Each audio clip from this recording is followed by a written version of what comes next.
기도하는 동산에서, 이 기름 짜는 동산에서, 올리브 기름 짜는 이 동산에서. 그런데 사람들은 한번 생각해 보시면 우리는 원래 집에 있을 때보다 산에 가면 더 좋죠? 안 그런가요? 잘 꾸며진 동산에 가면 여러분, 가든 잘 꾸며놓은 정원에 가면 훨씬 더 기분이 좋아지죠? 잘 꾸며놓은 집과 잘 꾸며놓은 동산, 어디가 더 좋습니까? 예, 집이 더 좋다고요.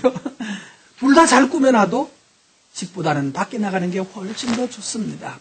왜 그럴까요? 우리 속에 어떤 유전자가 있어요. 어느 곳에 대한 그리움의 유전자가 하나 있습니다. 무엇을 그리워할까요? 예, 충분히 힌트가 나와 있는데요, 주보에는. 어디? 그렇죠. 우리가 원래 어디에 살았었던가 하면 집에 산 것이 아니라 하나님께서 잘 꾸며놓은 에덴 동산에서 살았던 것입니다. 여러분의 마음속에도 이 에덴 동산에 대한 그리움이 있을 거예요. 어떻게 할 수 있을까요? 예를 들어서 저 거제도에 가니까 거제도에 무슨 섬에 어떤 아저씨가 섬을 하나 옛날에 싸게 사가지고 그 섬을 꾸며놨더라고요. 그 섬 무슨 섬이라고 그랬죠? 예? 외도하지 말라고 그랬는데 성경에는.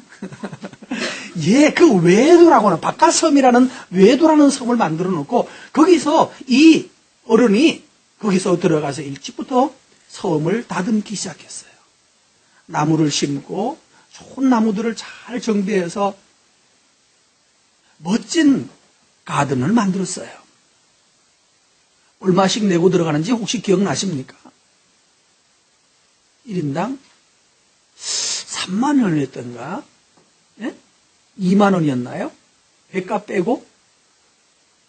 예, 어떻게 되는지 잘 기억은 잘 안 납니다만은 제법 적지 않은 돈을 입장료를 내고 1시간 정도 관람하고 휙 돌아오는데 많은 돈을 내고 보고 옵니다.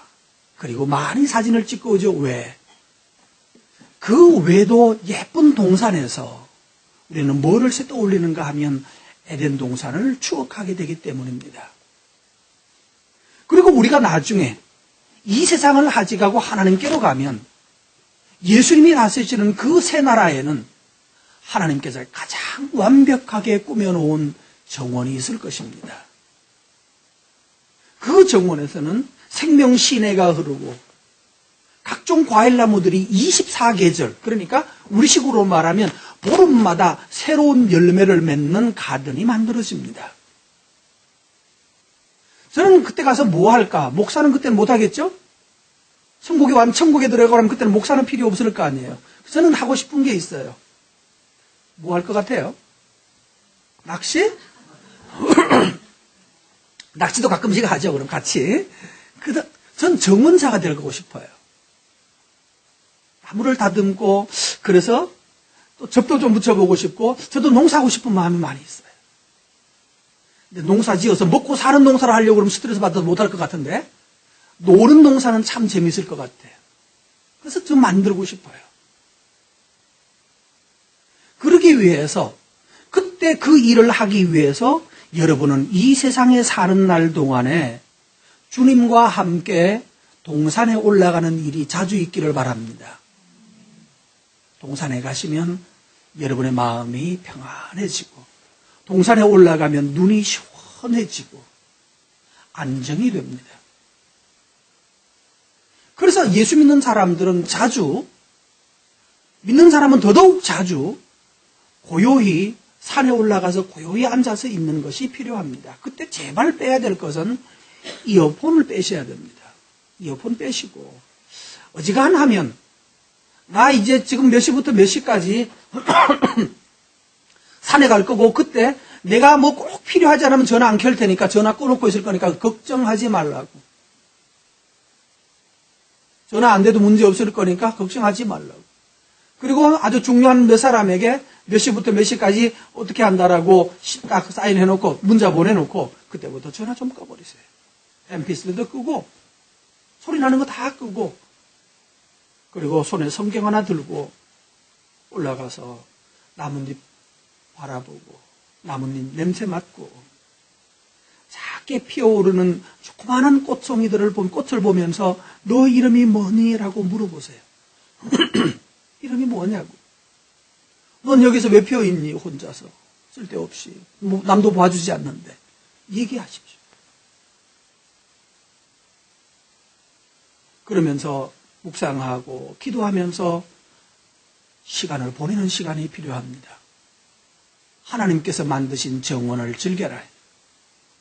예수님께서 이 제자들의 마음에는 뭐가 많은가 하면, 이번에 어떻게 돼가지고 올라가면, 이번에 지금 후보 선거가 있는데, 선거가 어떻게 해가지고, 내가 당선이 되고, 내가 어떻게 해서 돈을 벌고, 또 그 다음에 어떤 계획을 가지고, 계속해서 머릿속에 굴리는 것은 돈 생각. 하나는 돈 생각이고, 하나는 일 생각이에요. 돈 생각, 일 생각이 계속되고 있어요. 그것을 좀 끊고, 조용히 하나님 앞에서 앉아서, 기도하고 묵상하는 시간 필요합니다. 제자들은 돈 생각, 일 생각, 성공 생각밖에 없을 때 예수님은 그들을 발을 씻겨주시고 데리고 기드론 시내로 올라가셨습니다.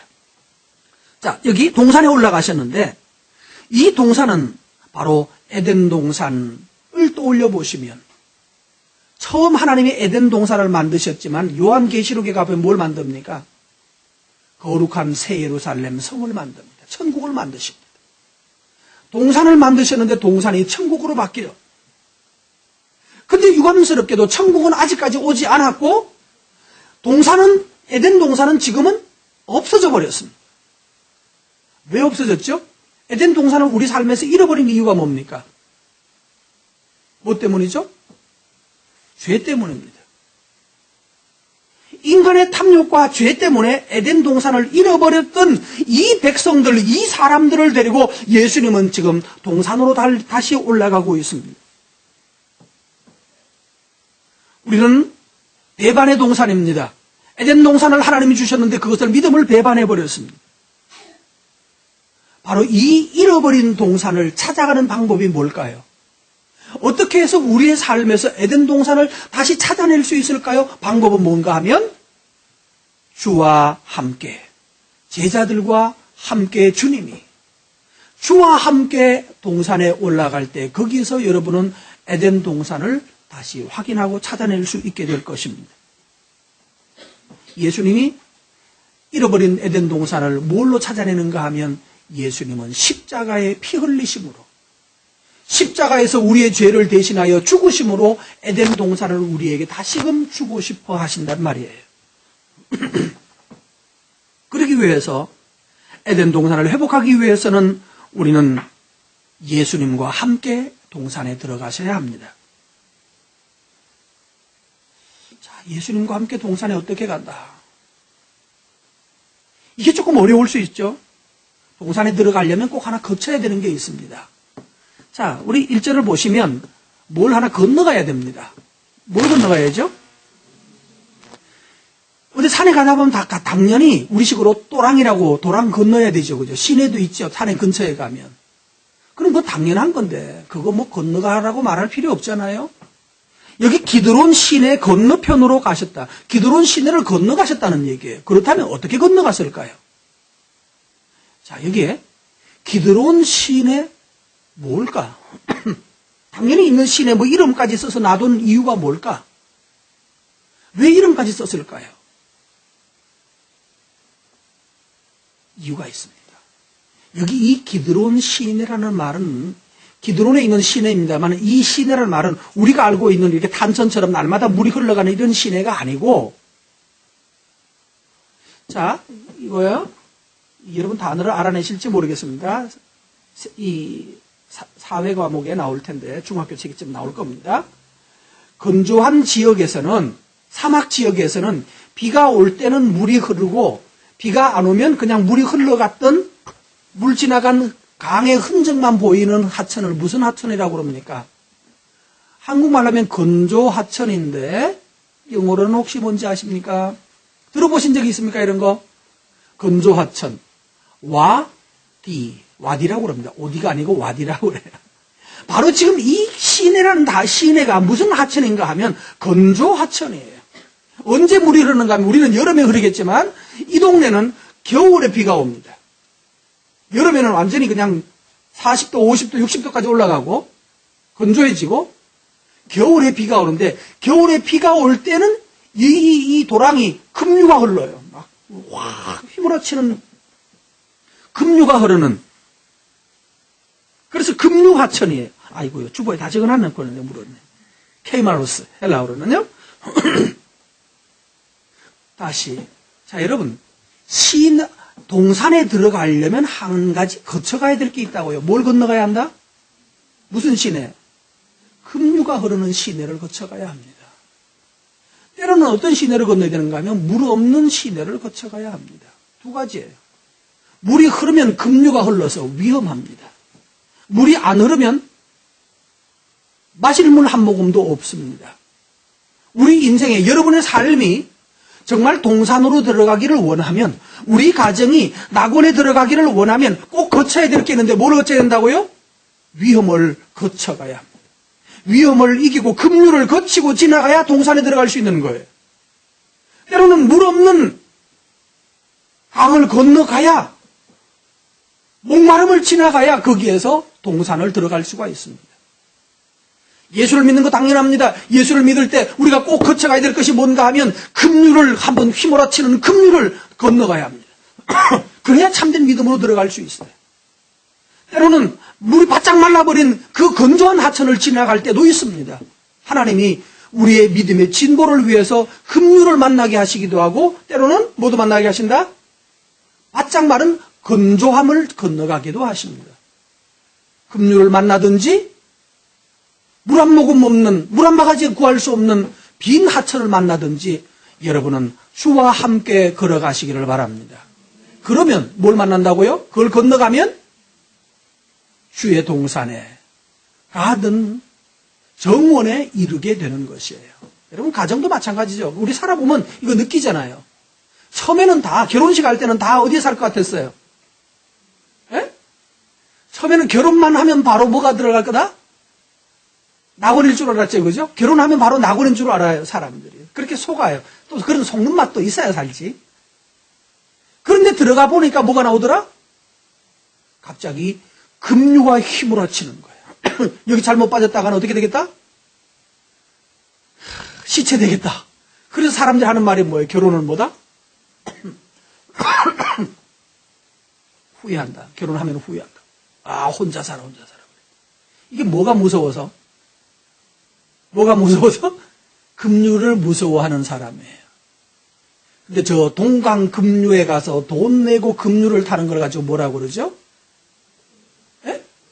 래프팅. 예. 뭔지 모르겠습니다만은, 야, 동강 급류에 얼마씩 내고 가나요? 1인당 그것도 몇만 원 내야 되겠죠? 한 번도 못 해봤어요. 동강은 아직 못 가본 것 같아요.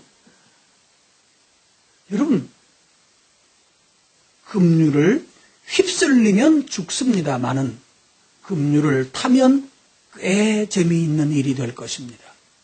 어떻게 하면 안 죽고 꽤 재미있게 살 수 있을까요? 급류를 만나도. 방법이 뭐예요? 동강에서는 꼭 필요한 게 뭐예요? 머리 깨지지 않도록 헬멧 쓰고 그 다음에 배가 뒤집어져도 구조할 수 있도록 구명조끼 입고 또 그래도 보다 보면 팔꿈치, 무릎 깨질 거니까 여기 무릎 보호대, 팔목 보호대 하고 그러고 하면 죽지 않아요. 뭐가 없이 아무 보호 없이 혼자 급류에 휩쓸리면 나중에 고기가 반 뜯어먹고 남은 시체로 발견되겠지만 그러나 주와 함께 급류를 타면 여러분도 즐길 수 있습니다. 때로 주님은 우리를 건조한 이 물 없는 강을 가게도 하십니다. 당연히 강에는 물이 있기를 바랬는데 갔더니만은 빈 강이에요. 물이 흘러갔던 자리만 있는 그런 건조한 때도 만날 것입니다. 그러나 주님을 의지하고 가십시오. 주와 함께 가면 그 다음에 어디 간다고요? 하나님은 이스라엘을 애굽에서부터 빈 사막을 40년 동안 돌게 하셨습니다. 그 40년 빈 사막에서도 하나님은 그들에게 때를 따라서 계속해서 물을 공급해 주셨습니다. 그리고 그 사막을 건너가니까 어디가 나오더라? 젖과 꿀이 흐르는 가나안 땅에 도착하더라. 여러분, 이 믿음을 가지고 주와 함께 어디를 건너가라? 기드론 시내를 건너라. 아멘. 다시 아멘.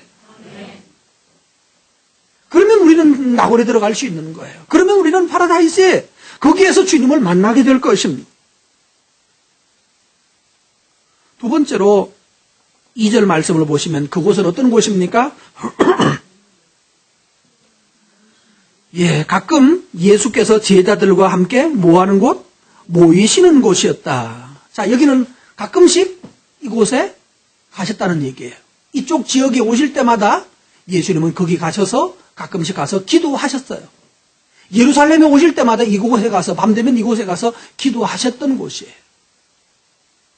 여러분, 이 가끔씩 모이는 곳이라는 곳, 이 단어가 뭔가 하면은 시나고라고 합니다. 이 시나고라는 단어를 더 그 다음에는 시나고기 그러면 물고기가 아니고요. 물고기가 아니고 시나고기 또는 고개 그러면 이게 뭔가 하면 시나고게 그러면요. 교회를 이렇게 말해요. 유대인들이 모이는 회당이라고 그래요. 유대인들이 모이는 회당을 우리는 교회라고 그러고 중국말로는 짜오회라고 그러고 일본말로는 교가이라고 그러고 영어로는 처치, 키르케 뭐 이렇게 여러 단어를 말하는데 이스라엘 사람들은 그걸 뭐라고 그런다고요? 시나고게. 뭐 하는 곳인가 하면 함께 모이는 곳이에요. 교회를 한문으로 풀면 뭐가 됩니까? 가르칠 교자에 모일 회자. 모여서 가르치고 모이는 곳이에요. 모여서 가르치고 가르침을 받는 곳이에요. 원래 헬라어로 말하면 가르칠 교회가 그런 의미가 아니라 불러오다는 뜻이에요.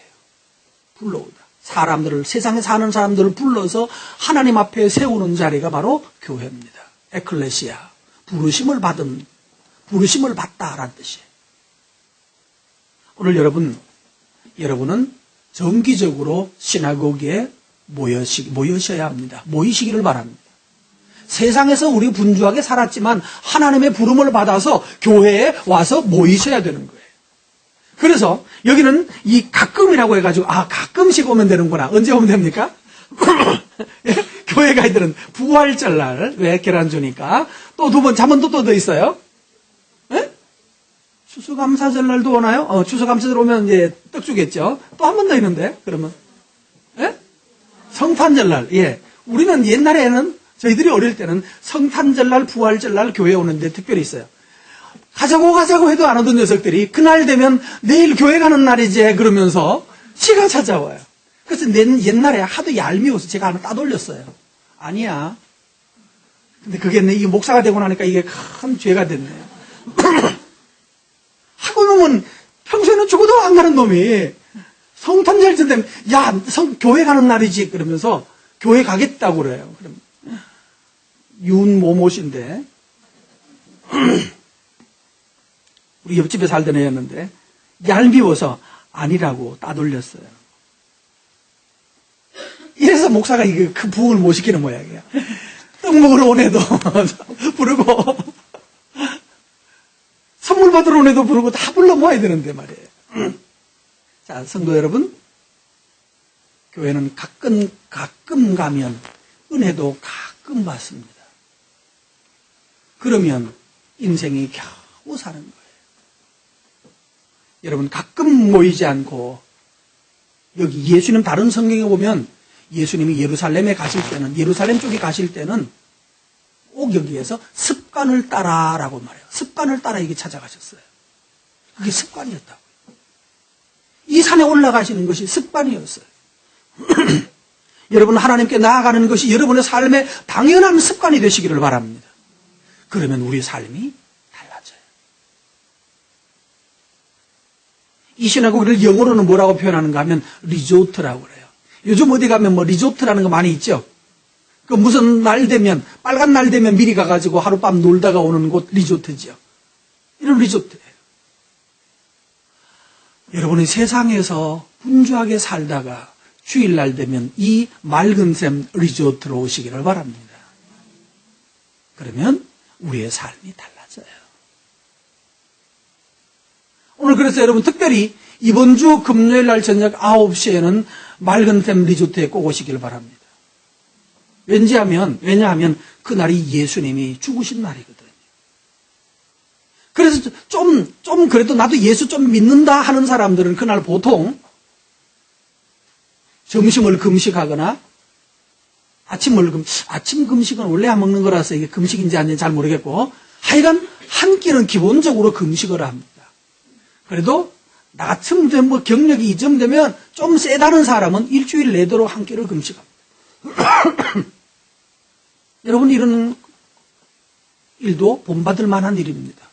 왜냐하면 굶어보면, 배고파보면 더 간절해지거든요. 점심을 금식을 해보면 아침을 안 먹고 점심을 금식한 게 얼마나 후회가 되는지, 차라리 집에서 아침을 든든히 먹고 올 걸 그러면서 하루 종일 이 허기에 시달리면서 괴로움을 당합니다. 그리고 빨리 저녁 되기를 기다립니다. 어떤 사람은 아침 안 먹고 아침을 금식한 사람은 11시 반 되면 요리를 다 해놓고 12시 딱 되기를 기다리고 있습니다. 그리고 12시 땅 하면은 그때부터 그냥 폭풍, 요즘 말로 애들 말로 폭풍 흡입.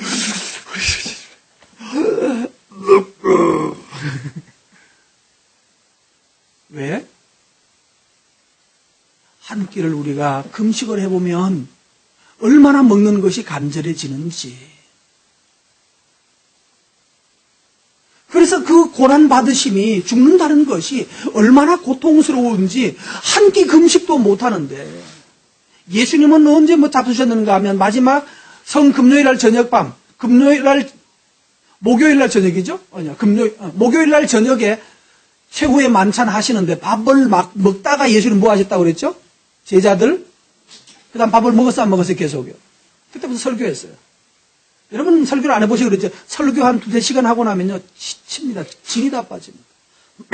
그동안 방학이 돼서 안 하다가 개학을 해서 월요일날 제가 11시부터 시작을 11시부터 하고, 월요일날도 마지막 가신 분은 밤 9시에 가셨어요. 또 그 다음날 화요일날 또 학교 가서 하고 2시간 강의를 하고 났더니만은 돌아올 때 이게 아프더라고요. 방학 동안에 계속 쉬어서 그랬는지 다시 하니까 목이 아파서 아주 힘들었어요. 그리고 중요한 것은요, 한 2시간 설교를 하거나 강의를 하고 나면 허기가 져요. 배가 고파요. 근데 예수님이 목요일 저녁에 마지막으로 잡수시고, 그것도 잡수시다가 말고 발 씻고 그러느라고 다 끝나버리고, 그때부터 금요일 날 종일토록 굶으셨어요.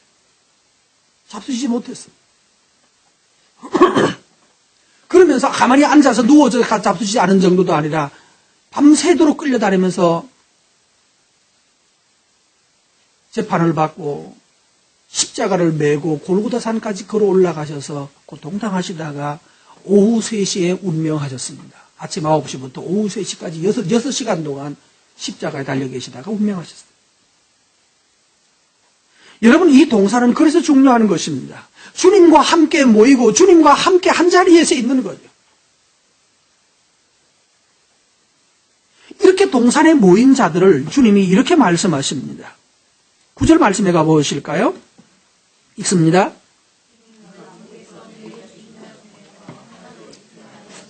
자, 예수님은 내게 주신 자 중에서 어떻게 한다? 아니, 하겠습니다입니까? 하였나요? 하였다는 것은 이미 하나도 잃지 않았다는 거예요. 누구를 잃지 않습니까? 주와 함께 동산에 오른 사람은 주님이 절대로 잃어버리지 않습니다. 주님이 잊지 않습니다. 잃지 않으시고 잊지 않으신다. 주와 함께 고난의 자리에 함께 서고, 주와 함께 동산에 함께 서고, 주와 함께 동산을 가꾸는 이 백성을 하나님은 잃지 않는다고 말했어요. 잃어버리지 않는다고 그랬어요. 끝까지 주님은 책임지셔요. 어떻게 책임지십니까? 3절 말씀에 보면 군대가 왔어요. 한 300명 정도가 왔는지도 모르겠어요. 여기 이 군인들이 왔습니다. 자, 뭘 가지고 왔나요? 등과 횃불과 무기를 가지고 완전 무장을 하고 밤중에 예수님을 찾아온 거예요. 불을 들고 칼을 뽑아 들고 찾아왔어요. 4절 말씀에 보면 예수님이 당할 일을 아시고 그들에게 찾아가요. 그들을 만나요. 만나서 말합니다. 너희가 누구를 찾느냐? 5절 말씀 읽습니다.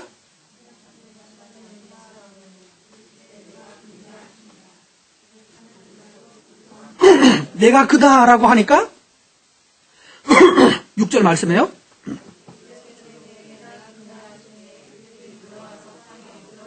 무슨 말이에요? 내가 그다, 내가 예수다라고 하니까 그들이 놀래가지고 우리말로 하면 뒤로 헐레당 나자빠졌다는 얘기예요. 얼마나 두려웠는지. 이 예수님에게는 나다라고 하는 그 말만 가지고도 잡으러 온 사람들이, 수백 명 되는 잡으러 온 사람들이 두려움에 빠져 있어요. 오늘 여러분, 그런데 왜 예수님이 이들을 제압하지 않으실까요? 7절 말씀해 보면 또다시 묻습니다. 일어나라고. 그러놓고는 누구를 찾느냐라고 물으니까 나사렛 예수입니다 라고 하니까 또다시 대답합니다. 8절에 내가 그니라. 내가 그다. 나를 찾거든 이 사람들의 가는 것을 용납하라. 뭔 얘기합니까 지금? 제자들을 가게 놔두라는 거예요. 제자들을 가게 놔두라. 나를 나다라고. 예수님이 스스로 그들에게 잡히셨어요. 겁먹은 그들에게 스스로 잡히셨어요. 왜 그랬을까요? 제자들을 가게 하시기 위해서. 예수님을 따르는 백성, 주의 동산에 오른 백성은 주님이 끝까지 책임지십니다. 하나님이 주의 동산에 오른 여러분을 끝까지 책임지시는 것을 믿고 좀 담대하고 배짱 있기를 바랍니다. 주의 동산에 오른 백성을 하나님이 끝까지 지키신다고.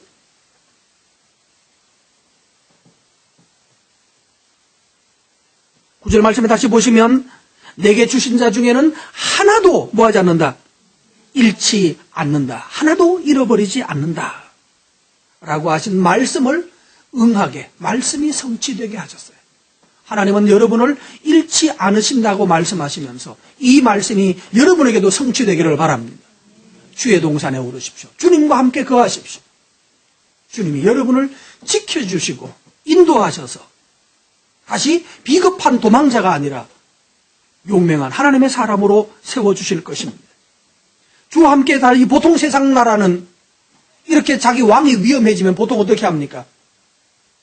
내시한 사람한테 왕복 입혀놓고 너 저쪽으로 도망가 그러죠, 그죠? 그러면 내시가 왕복을 입고 저쪽으로 도망가면 그 다음에 어떻게 하죠? 왕은 그냥 대충 평민복을 입고 몰래 뒤로 도망가 숨어가지고 살아났죠. 예수님은 어떻게 하시던가요? 나를 인질로 삼아서 자기가 살지 아니하고 나를 살리기 위해서 스스로 체포되시는 분이셨어요. 주님의 수준이 이런 것입니다. 예수님은 이런 식으로 사랑하십니다. 자기 생명을 우리를 위해서 내어놓아서 우리를 살리시려 하신다는 말입니다. 그런데요, 주의 동산에서는 기적이 일어납니다. 오늘 성경에는 나오지 않습니다. 누가복음에는 나오지, 다른 성경에 잘 나오고 있는데 이때 베드로가 갑자기 칼 하나 쓱 꺼냈어요. 한 50cm짜리 되는 짧은 칼 하나를 딱 꺼내가지고 이 새끼들이 그러면서 막 휘둘렀어요. 분위기 이해하시겠죠? 성경에 뭐 이 새끼가 나오냐? 그거 안 나와요. 아마 그랬을 거라고 추정해. 나 같으면 그랬을 것 같거든요. 칼을 뽑아가 휘둘렀는데 그때 자, 왜 휘둘렀을까요? 이들이 그러면서 어디 가면 우리 주님을 잡으려고 떠봐 그러면서 막 휘둘렀는데 또 원래 이게 나 같으면 정확하게 뭔가를 딸랑 시켰을 텐데 베드로는 원래 뭐 출신이죠? 어부 출신이라 이건 좀 별로였던 모양이에요. 그래도 했는데 뭐 휘둘렀는데 어쩌다가 우연히 아마 그랬는지 말고라고 하는 사람 뭐를 잘랐어요? 귀가 뚝 떨어졌어요. 그 사람 이름이 뭐라고요? 아니면 말고 그런 뜻은 아닌데 말고라는 사람의 귀가 뚝 떨어졌어요. 근데 예수님께서 그 귀를 주워가지고 말고의 귀에다가 다시 붙여줍니다. 근데 저절로 붙어버렸어요. 무슨 데도 않는 거짓말 같은 소리죠, 그죠? 근데 주님이 성경에 그렇게 돼 있어요. 자, 이제 이 말고는 앞으로 어떻게 될 것 같아요? 말고는 어떻게 돼야 될 것 같아요? 자, 예수님이 자기 귀가 잘라졌다가 다시 붙는 기적을 경험했어요. 여기에. 주님 앞에 선 백성은 주님을 잡으러 온 사람일지라 할지라도 주님 앞에서는 뭐가 일어났어요? 치유가 일어났어요. 주님이 그를 뭐 하셨어요? 고치셨어요. 자, 여러분, 주님 앞에서는 주님은 고칩니다. 의사 앞에서는 강도도 살인범도 칼에 찔려서 병원에 가면 의사는 뭐 두말하지 않고 너 같은 놈은 죽어야 돼. 그리고 죽이지 않고 어떡합니까? 고치십니다. 그것처럼 주님 앞에서는 자기를 잡으러 온 사람도 주님은 뭐 하신다? 고치신다. 따라합시다. 주님은 나를 고치신다. 여러분, 주님이 여러분을 고치심을 믿으시기를 바랍니다. 여러분의 육체도 떨어진 귀도 고쳐주십니다. 이게 말고가 경험했던 주님이에요. 예수님이에요. 잡으러 온 사람에게 스스로 자기 몸을 내맡기면서 잡히신 예수님. 그러면서 적으로 온 사람인데도 적도 치료해 주시고 고쳐주셔서 주님의 넓으심과 주님의 크심을, 사랑의 크심을 보여주셨습니다. 그리고 제자에게 말합니다. 10절 말씀. 이에 시몬 베드로가 칼을 가졌는데 그것을 빼어서 대제사장의 종을 쳤는데 오른편 귀를 베어버리니 그 이름은 말고라. 예수께서 뭐라고 하십니까? 베드로에게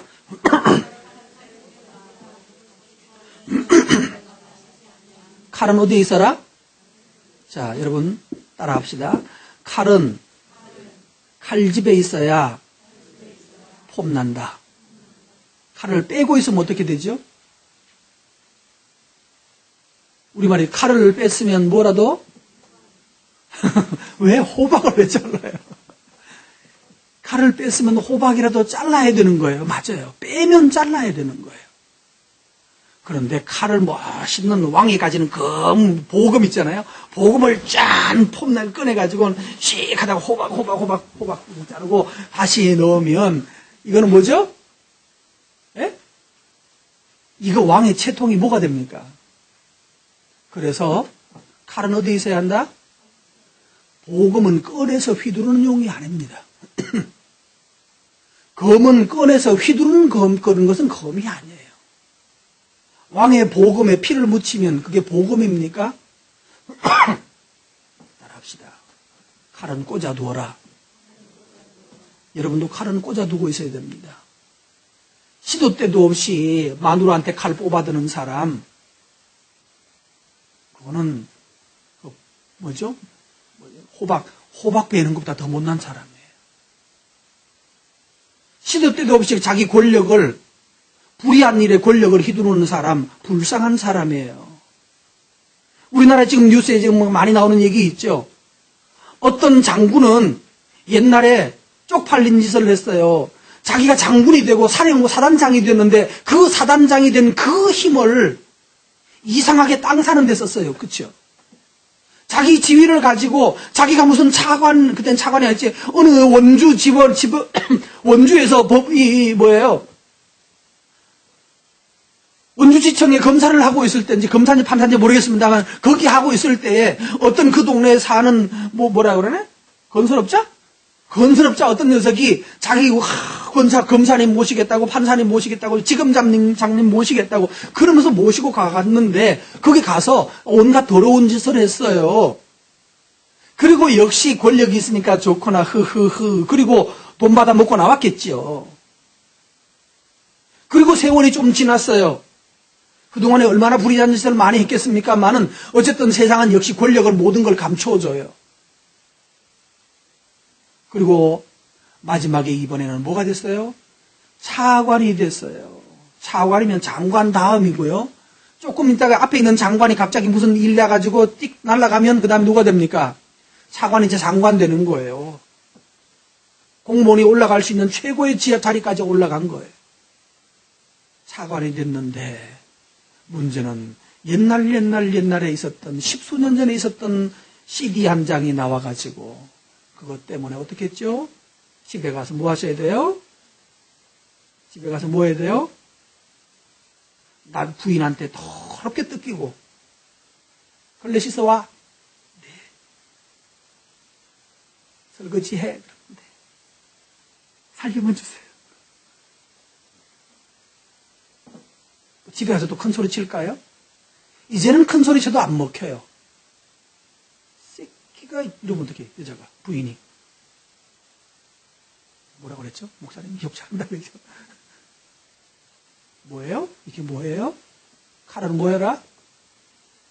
예, 권력의 칼을 함부로 쓰면 안 돼요. 의로운 데만 써야 돼요. 그러니까 칼은 폼으로 들고만 있어도 되는 거예요. 내 자리에 힘이든지 돈의 힘이든지 내 무슨 힘이든지 간에 심지어는 팔뚝 힘도 다른 사람을 지배하고 고통을 가게 하는 일에 쓰면 안 돼요.